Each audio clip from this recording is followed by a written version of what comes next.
Há uma beleza estranha em lugares vazios, uma sala de aula ao entardecer já sem alunos, um parque de diversões deserto no dia nublado, uma loja fechada em plena luz do dia. Há silêncio nesses lugares, mas não é um silêncio neutro, é um silêncio carregado, como se o espaço ainda vibrasse com ecos do que foi vivido ali. E esse sentimento tem nome: kenópsia. É uma palavra relativamente recente, popularizada por esse livro de John Coning, que não vou saber pronunciar, meu inglês não é lá grandes coisas, e talvez nenhum desenho animado capture a kenópsia com tanta frequência, sutileza e profundidade quanto Hora de Aventura. Embora muitos lembram da animação por seu humor nonsense, personagens excêntricos e aventuras coloridas, Hora de Aventura em sua essência é uma narrativa profundamente melancólica, e o que torna essa melancolia tão tocante é justamente o modo como ela se manifesta nos lugares, nos cenários, nos espaços, nos ambientes onde a ação acontece, porque em Hora de Aventura, o mundo não é só um pano de fundo, ele fala, mesmo quando ninguém está falando. A Terra de U é na superfície um lugar mágico e encantado, mas aos poucos percebemos que esse mundo nasceu depois do fim. Tudo o que acontece ali é resultado direto da Guerra dos Cogumelos, uma explosão nuclear que destruiu a civilização humana, mas a série raramente aborda esse passado de forma direta, e é justamente essa ausência de exposição explícita que torna a presença dele mais inquietante. O mundo é, antes de tudo, um espaço habitado por ausência. Por trás do reino doce das criaturas adoráveis, há cidades desertas, máquinas quebradas, bunkers abandonados e relíquias do que já fomos. Para quem assistiu Hora de Aventura de forma atenta, percebia que isso era o nosso mundo. Os restos estão por toda a parte, prédios arruinados, museus cobertos de poeira, painéis solares enterrados, shoppings subterrâneos, robôs desligados, placas com inscrições humanas em lugares onde nenhum humano pisa há muito tempo. O planeta continuou, a natureza mudou, a magia surgiu, mas os espaços vazios continuam ali, nos lembrando de que algo já não está, e é nesse ponto que a kenópsia aparece. Um dos exemplos mais impactantes de kenópsia está no episódio Tudo é Jake, da sexta temporada. Jake acidentalmente cai dentro de si mesmo e descobre que seu interior abriga uma cidade inteira. Há ruas, edifícios, postes, até mesmo um guia turístico. Mas tudo está vazio. Os habitantes são formas esponjosas, sem identidade, criadas inconscientemente por Jake. São sombras de pessoas. Elas estão ali, mas não estão presentes. A cidade não é abandonada no sentido tradicional. Ela está conservada, funcional, limpa, mas falta vida. É como se fosse uma maquete em tamanho real, feito para parecer viva, mas que traz sua ilusão no primeiro segundo de silêncio. Esse tipo de kenópsia é especialmente perturbador,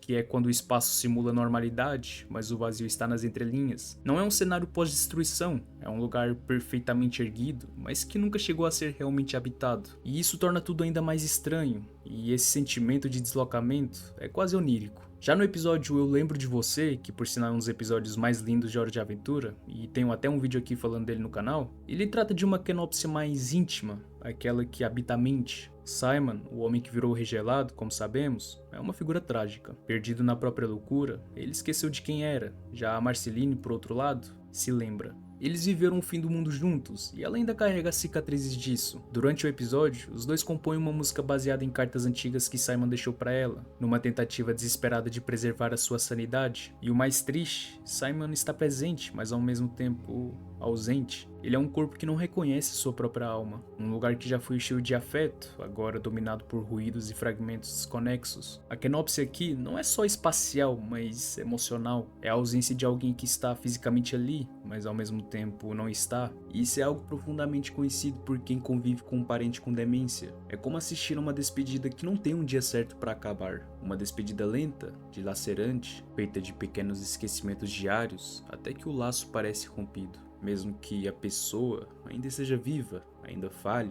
ainda respire. E o mais doloroso é que você ainda ama quem está lá, mesmo que esse alguém não te reconheça mais. Marceline nunca deixou de amar Simon, mesmo quando ele a tratava como estranha, mesmo quando ele agia como um tolo, ela lembrava de quem ele foi, e é essa memória afetiva que a mantinha ligada a ele.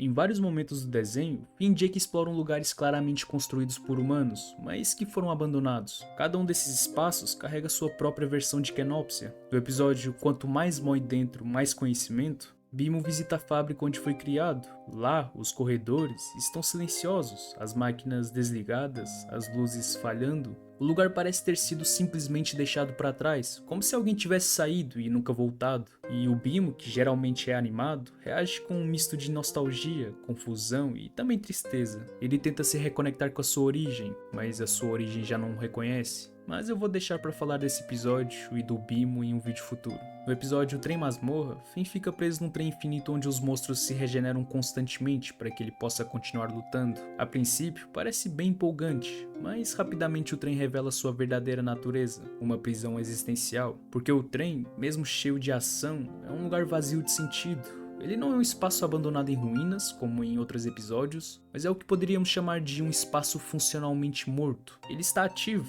mas estático, movendo-se, mas sem direção, e a grande virada do episódio é existencial. Finn está lutando sem propósito, apenas para manter o loop vivo, e com o tempo, vemos a sua expressão mudar, a empolgação vira vício, que vira apatia, que vira alienação. Ele luta mecanicamente com olhos vazios, e não há mais evolução, não há história, não há transformação, só repetição. O trem revela seu verdadeiro rosto, é um mecanismo de entorpecimento, e nesse ponto o episódio começa a ecoar as ideias do filósofo Albert Camus, especialmente em O Mito de Sísifo. Camus fala sobre o absurdo da existência, o esforço humano de buscar sentido num universo que não dá respostas. Sísifo, condenado a empurrar uma pedra montanha acima eternamente, vê seu esforço ser anulado a cada queda, e Finn, nesse mesmo trem, está preso no mesmo ciclo, derrotando monstros que sempre voltam em uma trajetória que nunca muda. Em outros episódios, vemos abrigos nucleares, salas de controle, bunkers, todos enterrados, selados, cheios de tecnologia ultrapassada, mas ainda emitindo sinais fracos, como se estivessem esperando alguém que nunca mais vai voltar. Mesmo os lugares vivos de Hora de Aventura carregam consigo algo de kenóptico. O Reino Doce, com os seus habitantes coloridos e sorridentes, é controlado com punhos de ferro pela princesa Jujuba. Tudo ali é artificial, moldado por biotecnologia. O próprio castelo parece mais um laboratório do que um lar. Na série mesmo da Fiona Cake mostra bastante isso. No universo onde o Lich ganha, conseguimos ver como o mundo ficou, e vemos principalmente o Reino Doce, tudo completamente destruído, sobrando apenas pó e um único sobrevivente, que foi o Bimo.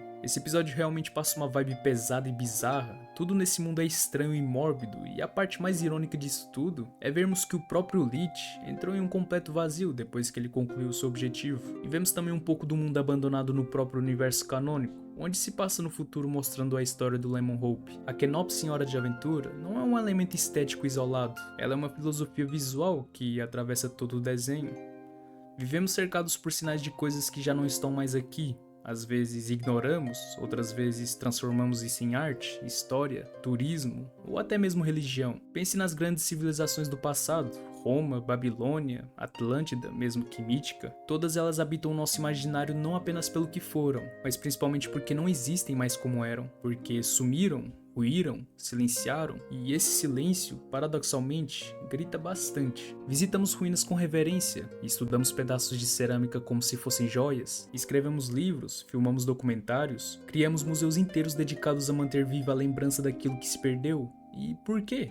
Porque há algo profundamente humano em tentar compreender o passado através dos vestígios. Porque no fundo, sabemos que tudo que é sólido um dia vai desaparecer, e olhar para o que já desapareceu é de certa forma ensaiar o nosso próprio fim. Nós humanos somos criaturas que contam histórias, é assim que atravessamos o tempo, e as ruínas são, por excelência, pontos de ancoragem narrativa. Quando vemos uma cidade antiga coberta por musgo, não enxergamos apenas pedra, enxergamos a possibilidade de imaginar. É por isso que nos encantamos por mitos como Atlântida, Eldorado, Lemúria, ou por histórias como as de Pompeia, com corpos eternizados no instante da tragédia, ou mesmo por cidades que ainda existam, mas já não têm a mesma alma de antes, como Detroit, Veneza ou Istambul, que antes era Constantinopla. São espaços reais ou imaginados que provocam em nós a vontade de reconstruir o que já foi perdido, nem que seja só com palavras. E isso é algo que Hora de Aventura entende profundamente. O próprio mundo de Yu é uma reconstrução pós-fim, um novo ciclo de vida construído sobre os escombros de uma era que já acabou. Mas o mais interessante é como o desenho não rejeita o passado, nem tenta enterrá-lo. Pelo contrário, ela o incorpora de forma orgânica, quase como um fantasma que caminha junto. E num mundo como o nosso, onde tudo é acelerado, onde a obsolescência é programada e onde a memória é fragmentada por timelines e algoritmos, Hora de Aventura faz um movimento contrário. Ela nos convida a ficar em silêncio diante do vazio, a olhar por que foi deixado para trás, a sentir o eco do que já não está. E talvez nesse gesto, ela nos ensina algo essencial, que até nos lugares mais vazios, existe poesia. Porque no fim, a Kenopsis não é só tristeza, é uma forma de contemplação, algo para nos lembrar de que a ausência também pode ser cheia de significado.